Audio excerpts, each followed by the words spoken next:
আমরা বানাচ্ছি চানা মশলা।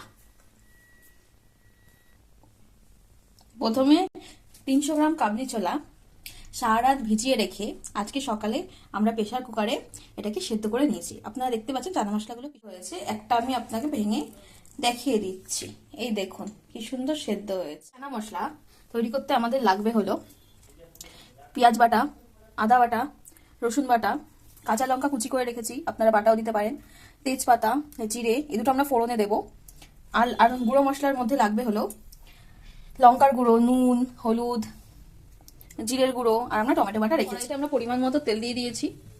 এরপর তেলটাকে একটু গরম হতে দেবো। তারপর আমরা তেলে জিরে, তেজপাতা, কাঁচা লঙ্কা ফোড়নে দেবো। আমরা জিরে ফোড়ন দিচ্ছি। এরপরে কাঁচা লঙ্কা দিয়ে দিলাম। এরপরে দেবো একটু তেজপাতা ফোড়ন। ফোড়নটা কয়েক সেকেন্ডের জন্য ভাজতে দেবো। আমরা পেঁয়াজ বাটা দিলাম।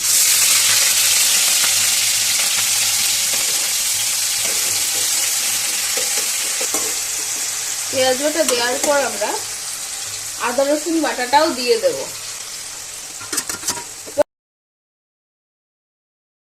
পেঁয়াজগুলো ভাজা ভাজা হয়ে গেছে, পেঁয়াজ থেকে কাঁচা গন্ধটাও চলে গেছে। এবার আমরা টমেটো বাটাটা দিয়ে দেবো।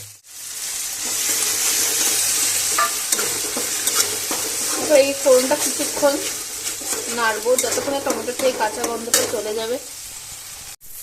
এবার এতে আমরা দেবো 1 চামচ জিরের গুঁড়ো, হলুদের গুঁড়ো, আর দেবো লঙ্কার গুঁড়ো। ঝালটা আপনারা আপনাদের সুবিধা মতো দেবেন। আর দেব নুন, পরিমাণ মতো নুন দেবেন। এরপর এটাকে আমরা কষাতে থাকবো।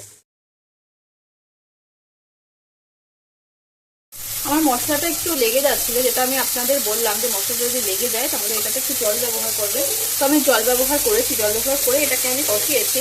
এবার আমি এই কাবলি ছোলাগুলো বা চানাও বলতে পারে সেগুলোকে আমি এতে দিয়ে দেবো। সেটা খানিকক্ষণ আমি কষাবো। দেখুন আমি দিয়ে দিলাম জল সমেত চানাগুলোকে। এবার এটাকে ভালো করে কষাবো।